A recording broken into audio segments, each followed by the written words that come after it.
Voilà, nous rentrons dans ce temps de Noël, ce temps si particulier dans l'année.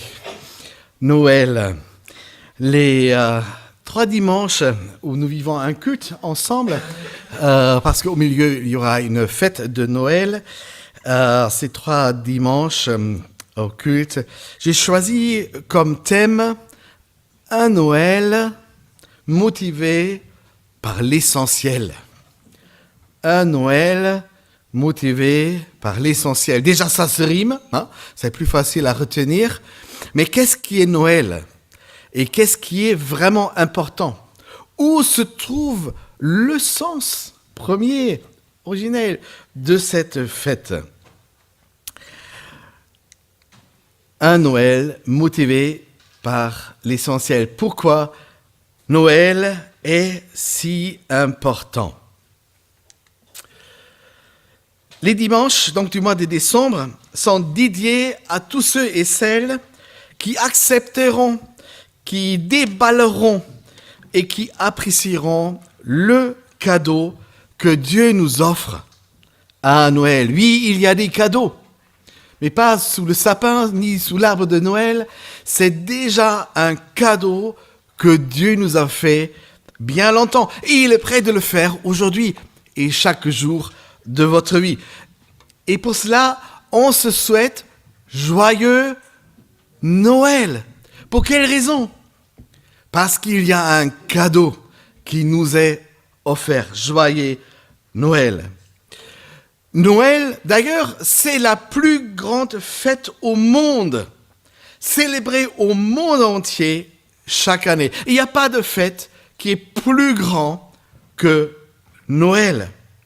Vous savez, on apprécie bien du jour férié. Qui apprécie du jour férié? Bon, pas vous, mais moi, oui, voilà, tout le monde. Et en plus, les meilleurs jours sont ceux qui nous permettent à faire le pont, qui commence jeudi, n'est-ce pas? Ou qui tombe sur un mardi, voilà. Mais, si les fêtes importantes durent un jour, 2 ou un petit pont, la fête de Noël est une fête qui s'étend sur un mois entier. Vous l'avez remarqué? Un mois entier.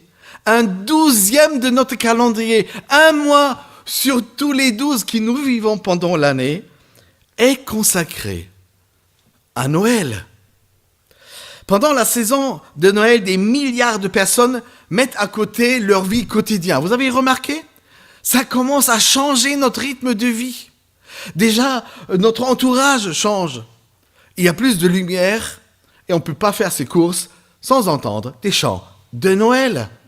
Et voir quelque part, dans des grands commerces, un Père Noël assis avec une grosse barbe blanche qui accueille les enfants, leur petite confession et pour faire la photo, bien sûr. Mais on part notre quotidien. Qui a déjà commencé à décorer sa maison pour lui donner un aspect Noël?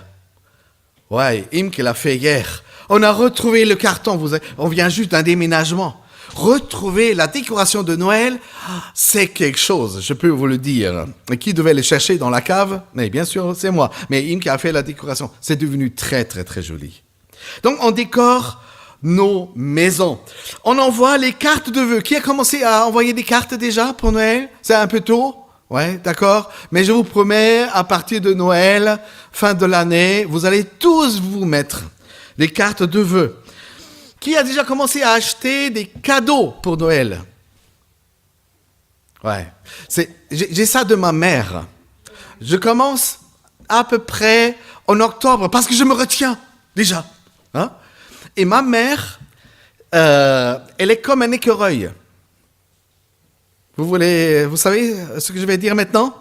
Elle achète des cadeaux et pour Noël, elle oublie où elle les a mis.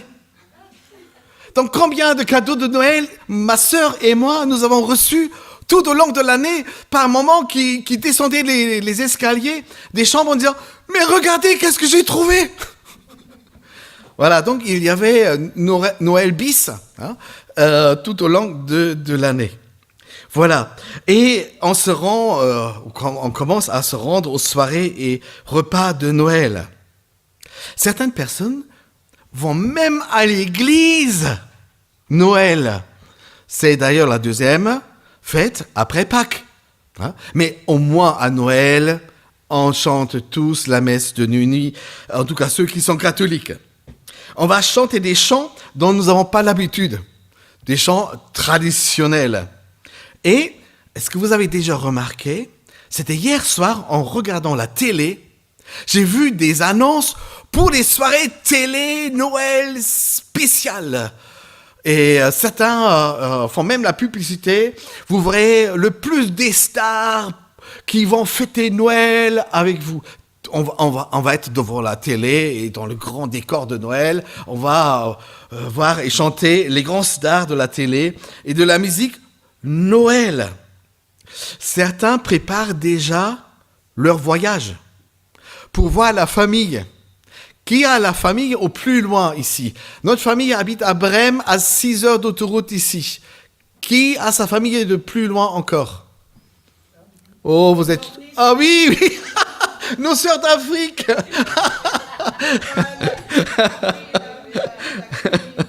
Ouais.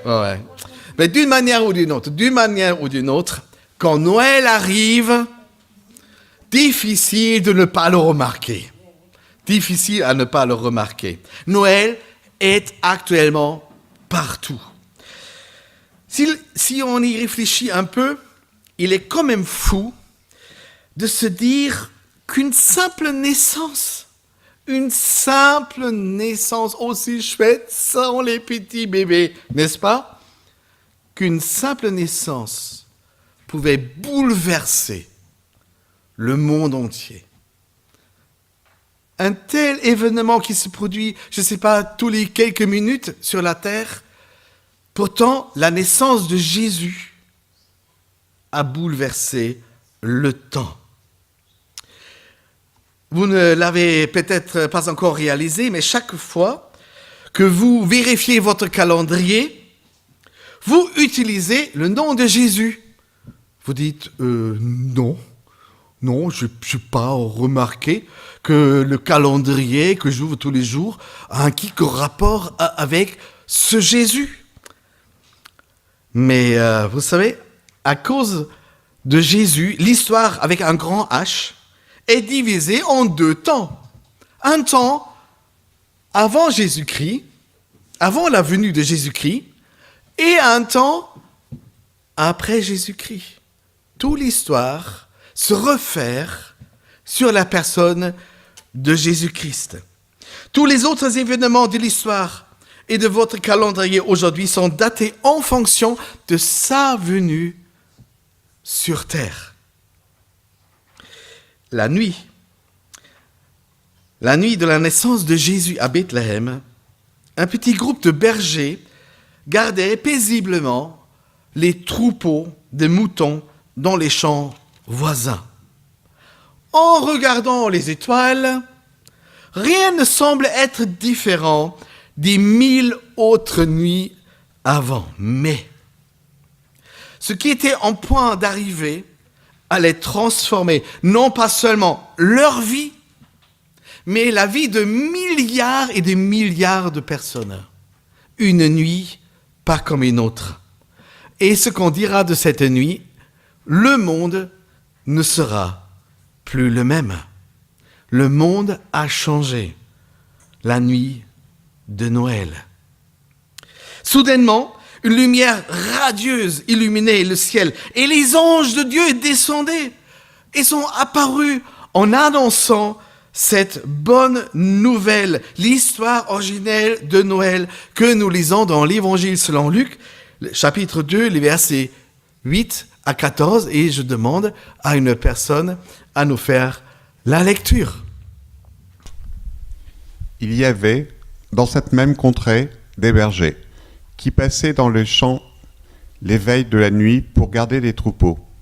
Et voici, un ange du Seigneur leur apparut, et la gloire du Seigneur resplendit autour d'eux. Ils furent saisis d'une grande frayeur. Mais l'ange leur dit, « Ne craignez point, car je vous annonce une bonne nouvelle, qui sera pour tout le peuple le sujet d'une grande joie.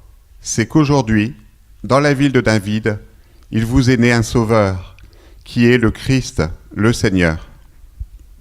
Et voici à quel signe vous le reconnaîtrez. Vous trouverez un enfant emmailloté et couché dans une crèche. Et soudain, il se joignit à l'ange une multitude de l'armée céleste, louant Dieu et disant « Gloire à Dieu dans les lieux les plus hauts, et paix sur la terre aux hommes qu'il aime. » Gloire à Dieu dans les cieux très hauts, dans les lieux très hauts, et paix sur la terre aux hommes qu'il aime. Les anges de Dieu disaient aux bergers que Noël amènerait une très grande joie. Et cette très grande joie va être pour tout le monde. Est-ce que tu fais partie de tout le monde? Tu voudrais pas être monsieur ou madame tout le monde, mais nous sommes tout le monde. Donc cette joie de Noël s'adresse à nous. Vraiment? Vraiment, elle s'adresse à tout le monde? Pour beaucoup de gens, se préparer pour Noël ressemble plus à une besogne qu'à un vrai bonheur. Noël peut être une véritable source de stress. Noël peut être une corvée, plus qu'une réjouissance. Certains subissent même Noël au lieu d'apprécier cette fête de joie. Les amis, il y a plusieurs raisons possibles pour que nous nous sentions troublés, que nous sentions seuls, que nous nous sentions tristes en période de Noël. Peut-être ce sont les relations dans nos familles, tendues, inconfortables, compliquées. Noël, une fête pour la famille. Et tu penses à ta famille et peut-être tu te dis, est-ce que je peux fêter Noël peut-être autrement ou ailleurs? Peut-être vous n'avez personne pour fêter Noël parce que vous serez tout seul et c'est difficile à vivre et à supporter que ceux que nous aimons ou que nous avons aimés sont loin ou ne sont plus. Peut-être Noël vous rappelle des êtres chers disparus. Peut-être Noël vous rappelle des blessures que vous avez reçues au sein de votre famille. Ou même, Noël vous donne la nostalgie d'une époque depuis laquelle bien des choses ont changé. Noël n'est plus comme avant. Quand j'étais petit, Noël, c'était une fête. Peut-être dans la nostalgie, on se rappelle des temps qui désormais n'existent plus. Donc, vous pouvez vous imaginer que la bonne nouvelle de Noël, cette meilleure nouvelle, est adressée, est destinée, est exprès offerte par Dieu pour vous, quelle que soit votre situation aujourd'hui, dans ce temps de Noël qui commence. Il n'y a rien de plus important pour vous pour comprendre le sens, même la signification de Noël dans votre vie. Ça n'a rien à voir avec le passé, ni avec la nostalgie, ni avec les regrets qui peuvent être les vôtres.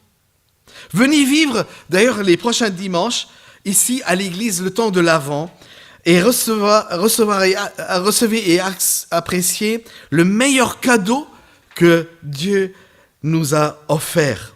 C'est le cadeau de Noël. C'est le cadeau de Noël que Dieu offre à chacun qui veut bien le recevoir. Le cadeau de Dieu vous offre à 3 qualités et le rend complètement unique. 3 qualités de ce cadeau de Dieu. Tout d'abord, il s'agit, hors de compétition, du cadeau le plus cher que probablement vous avez jamais reçu. Le cadeau le plus cher que vous avez jamais reçu. Sa valeur est inestimable. Jésus a payé de sa propre vie pour que vous puissiez recevoir le cadeau de Dieu. Deuxièmement, c'est le seul cadeau qu'on puisse recevoir qui durera à jamais. Wow, des cadeaux qui dureront à jamais, qui sont là tous les jours, pas simplement un moment dans ma vie, une courte nuit de fête avec des personnes, ce que je trouve sous l'arbre de Noël. Non, c'est un cadeau que vous puissiez recevoir et qui durera à jamais. Et enfin, c'est un cadeau très pratique, un cadeau que vous utilisez tous les jours pour le restant de votre vie. Ça vous intéresse?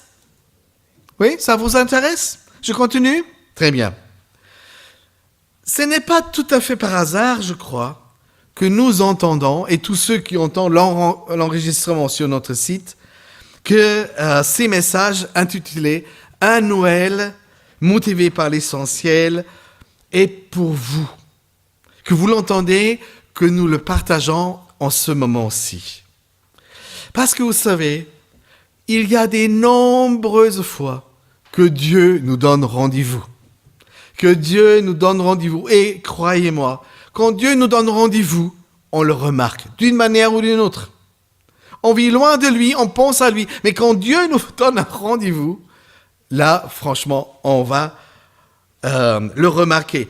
Parce que quand ça, c'est un moment qui vient à moi. Et il faut saisir le moment. Il faut saisir la chance, le bonheur et la grâce du moment. En fait, peut-être que votre vie, jusqu'à ce moment, Jésus préparait votre cœur pour recevoir ce cadeau.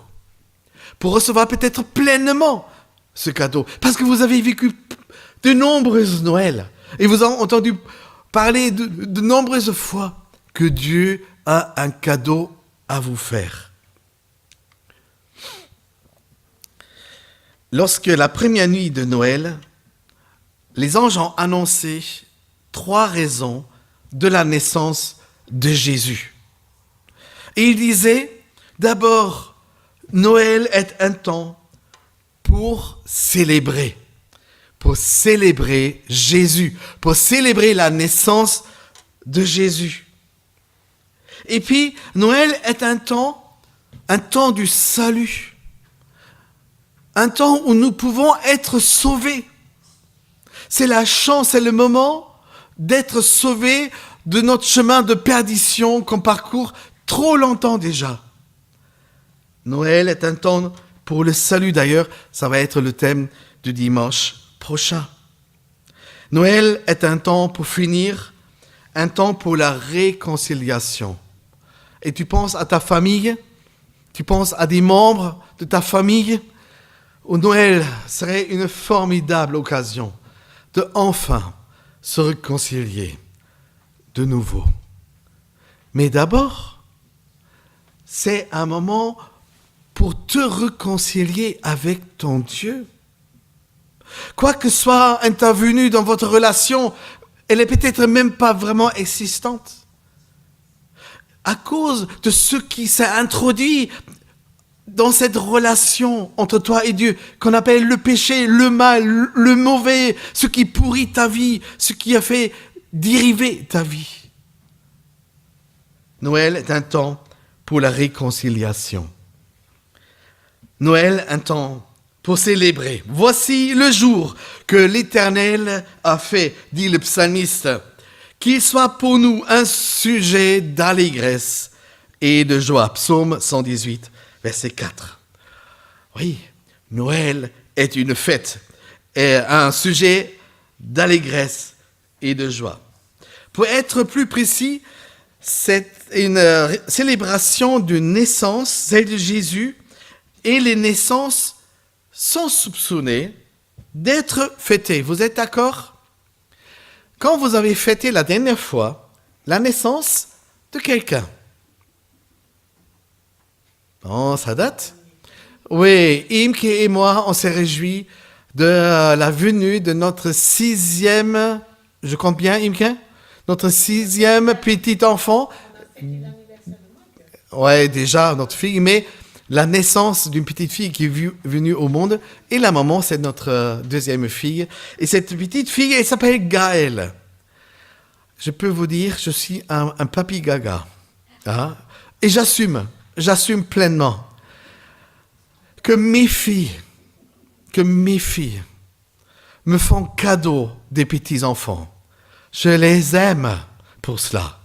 Je les ai aimés avant, hein? Mais là, je les aime. Et quand j'ai tenu Gaëlle entre mes bras, je pouvais que me réjouir et la bénir. Gaëlle et sa famille.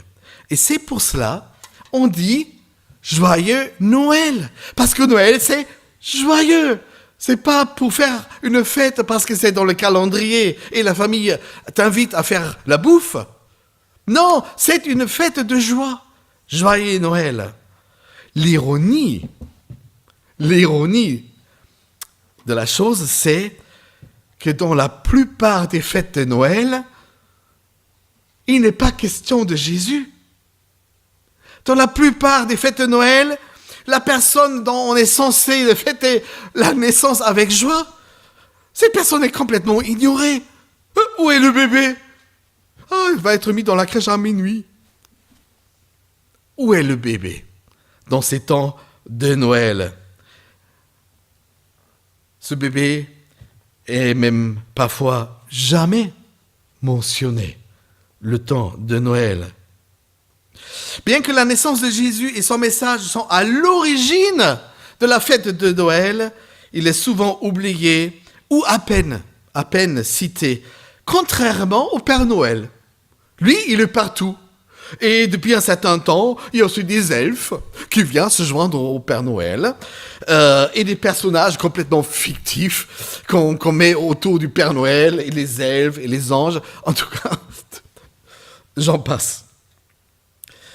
Se préparer pour Noël peut demander, c'est vrai, beaucoup de travail, surtout pour les mamans.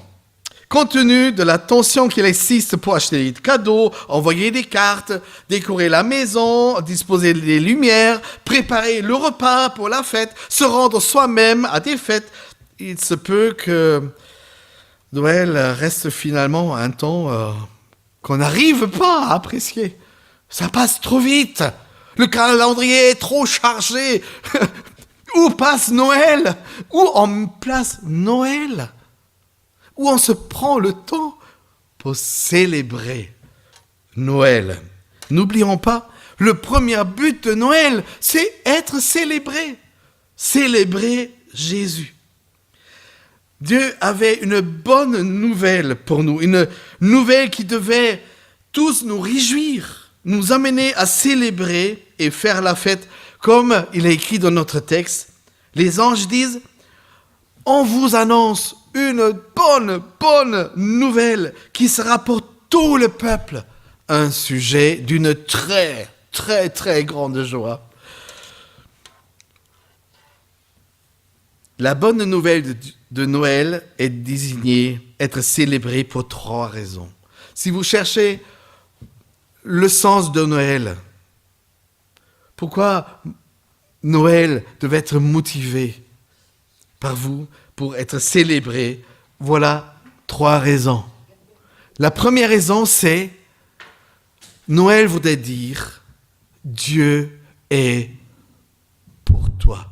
Dieu est pour vous. Il est venu pour vous. Il a fait exprès. Et si Noël devait être vécu que pour toi, Manu, Jésus serait venu pour toi. Heureusement, il a pensé aussi à moi et à bien d'autres encore. La deuxième raison, c'est Noël est une fête positive, n'est-ce pas? Pourquoi positive? Parce que la nouvelle, elle est bonne. Elle n'est pas moyenne, elle n'est pas presque bonne, mais elle est complètement bonne. Et elle est un sujet de très grande joie. Et la troisième raison, c'est cette raison est universelle parce que c'est une bonne nouvelle pour tous. Une bonne nouvelle pour tout le monde. Peu importe qui vous êtes, qu'importe la personne que vous étiez, et qu'importe ce que vous faites et ce que vous vivez actuellement. Les anges nous ont apporté la meilleure nouvelle du monde. Et ce message est pour vous. Dieu est pour vous parce qu'il vous aime. Dieu est avec vous parce qu'il est venu exprès pour chacun de nous. Et Dieu est pour vous. Dieu est pour toi. Noël est le temps pour célébrer l'amour de Dieu pour nous. D'ailleurs, l'amour de Dieu, pour le rendre visible, voilà, les cadeaux. Pourquoi on achète des cadeaux? Parce que c'est le commerce, c'est le marketing? Non. Les cadeaux sont une forme pour rendre visible notre amour pour quelqu'un. Vous êtes d'accord? Bon, certains cadeaux sont aussi achetés parce que il faut offrir aussi un cadeau à quelqu'un qu'on apprécie un peu moins, mais qui fait partie de la famille. Hein? Mais en général, les cadeaux sont une forme visible de l'amour invisible de Dieu. La plus célèbre déclaration dans la Bible est le passage où Jésus dévoile lui-même pour quelle raison il a envoyé sur terre. Et c'est probablement un verset que vous avez entendu déjà et qui est effectivement célèbre. Vous allez tout de suite le reconnaître. Car Dieu a tant aimé le monde qu'il a donné son Fils unique, afin que quiconque croit en lui ne périsse point, mais qu'il ait la vie éternelle. Voilà le programme de Noël. Voilà le programme. L'unique raison de Noël, c'est l'amour de Dieu pour toi. Dieu vous aime tellement qu'il est venu lui-même vous apporter le cadeau.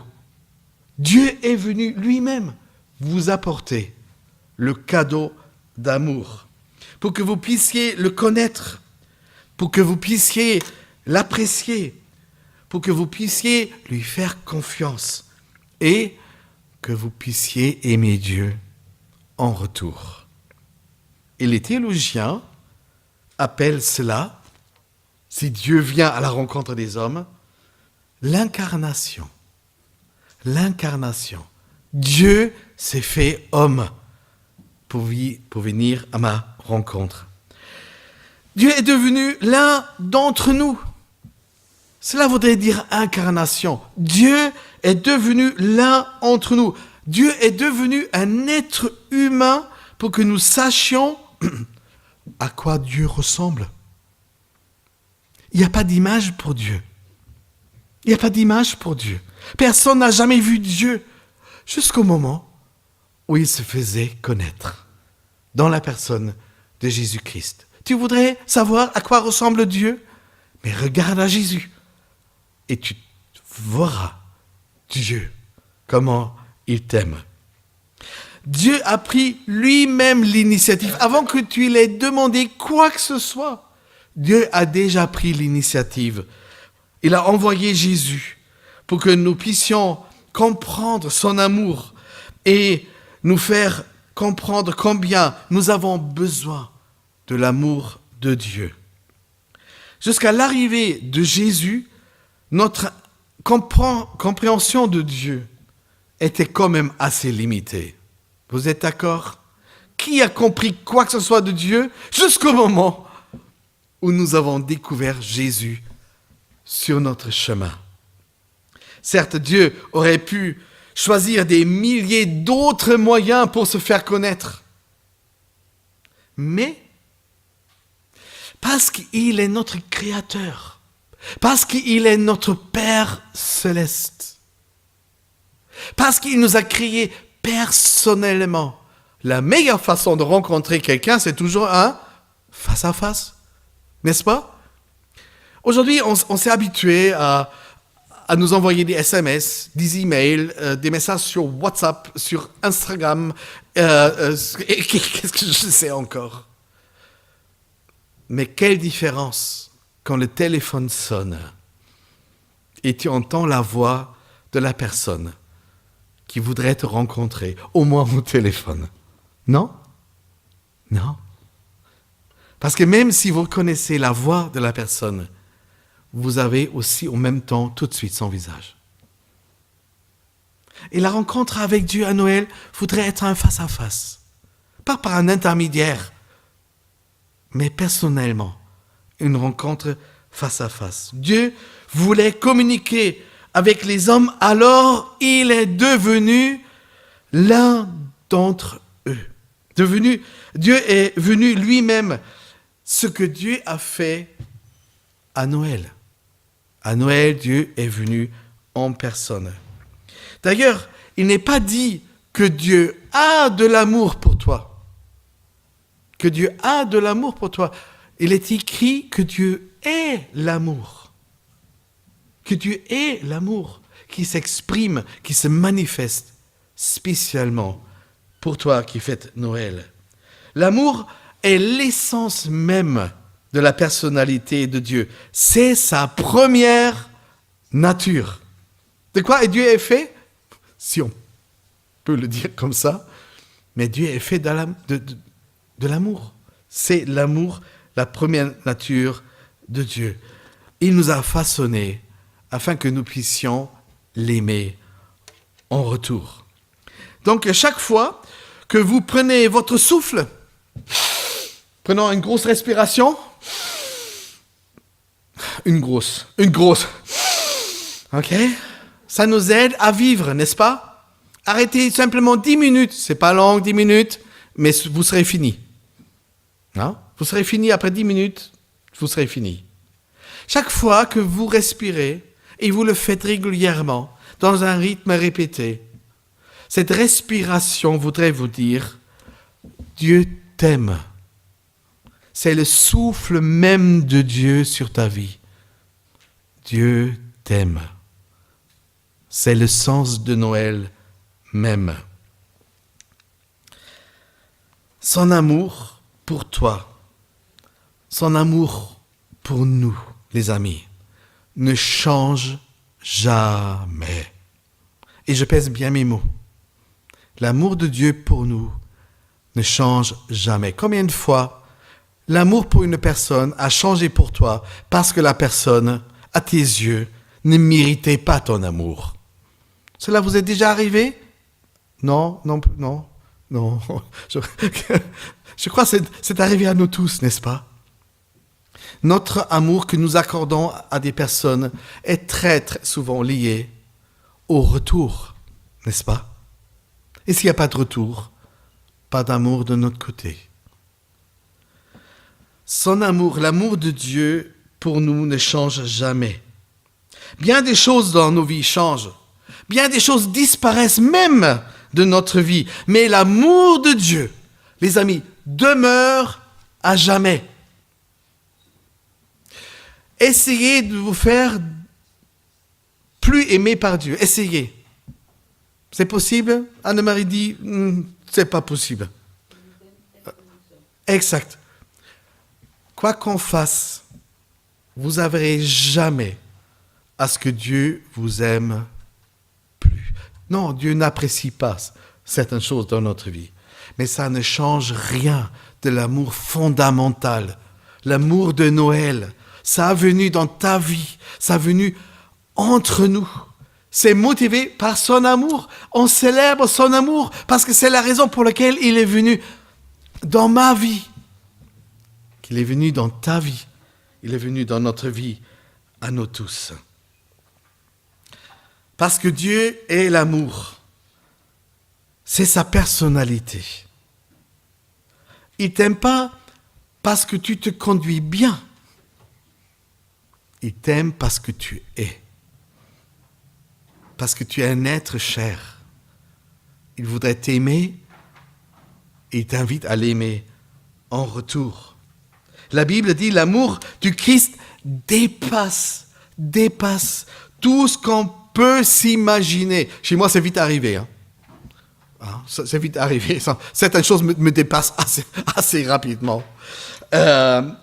L'amour du Christ me dépasse. Mais comment saisir l'amour de Dieu? Mais L'apôtre Paul continue à écrire, « Et je prie que vous soyez capables de connaître cet amour, de reconnaître cet amour. » Voilà, de ça je suis capable. Mais pour le reste, combien ça me dépasse, c'est trop grand pour moi. C'est trop immense pour moi. C'est trop profond pour moi. Je suis dépassé, mais j'accepte. Et je demande encore davantage. Il nous a enseigné la vérité. Jésus nous a enseigné la vérité venant de Dieu.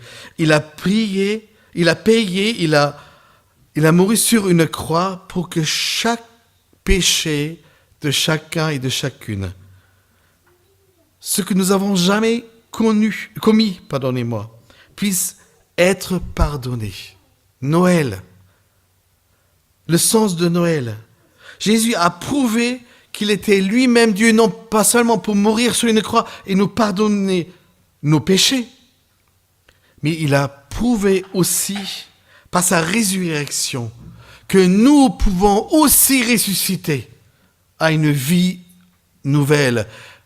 Et le cadeau de Noël est le cadeau d'une vie nouvelle que Jésus offre. Voilà une bonne nouvelle. D'ailleurs, tout à l'heure, pendant que nous avons pris la Sainte Seine, vous vous rappelez peut-être de cette image qui peut être cruelle, hein? Cette crèche, juste dans le devant de l'image. Et tu dis, oui, Noël. Ah, qu'est-ce que c'est joli. Qu'est-ce que c'est magnifique. Jésus, né parmi nous. Et vous avez remarqué qu'est-ce qui se dresse dans le fond déjà ? C'est sur la colline que se dresse déjà la croix. Vous voyez, les deux choses vont ensemble. Il n'y avait pas de crèche s'il n'y avait pas déjà une croix en vue. C'est Noël, la crèche qui nous fait naître notre Sauveur. Et la croix sur laquelle les Romains, les soldats l'ont cloué, ils ont étiré les bras au plus loin possible et puis ils l'ont cloué. Et ainsi, il est mort. Et ainsi, Jésus est représenté sur les croix. Quelle belle image! Des bras grands ouverts. Comme Jésus te disait, mais viens auprès de la croix. Je te reçois tel que tu es. Viens avec ton péché, viens avec ton passé, viens avec ce qui est ta souffrance aujourd'hui. Mes bras, que d'autres ont étirés pour clouer, mais ce sont des bras ouverts, grandement ouverts. Les amis, ça aussi, c'est Noël. Ça aussi, c'est Noël. Comme cette posture de Jésus sur la croix voulait dire, tu vois que je t'aime tant. Tu vois comment je t'aime? Je préfère mourir, mais je préfère pas être sans toi. Je voudrais te sauver de ta perdition afin que tu sois avec moi. Je préfère de mourir à ta place, mais je veux que tu sois avec moi. Ça aussi, les amis, c'est Noël. Parce que la croix se dresse dans l'ombre de la crèche. Un sauveur vous est né, disent la plupart des chants de Noël. Il est venu pour nous sauver. Un sauveur vous est né. La prochaine fois, les amis, que vous voyez donc cette image ou une statue de Jésus avec des bras tendus sur la croix, souvenez-vous, il est en train de vous dire, regarde à quel point je t'aime. Regarde à quel point je t'aime. Et pour cela, joyeux Noël, parce que le cadeau est notre salut. Et ça, c'est le thème de la prochaine fois. Un Noël motivé par l'essentiel. Noël, un temps du salut. Les amis, je vous invite à la prière.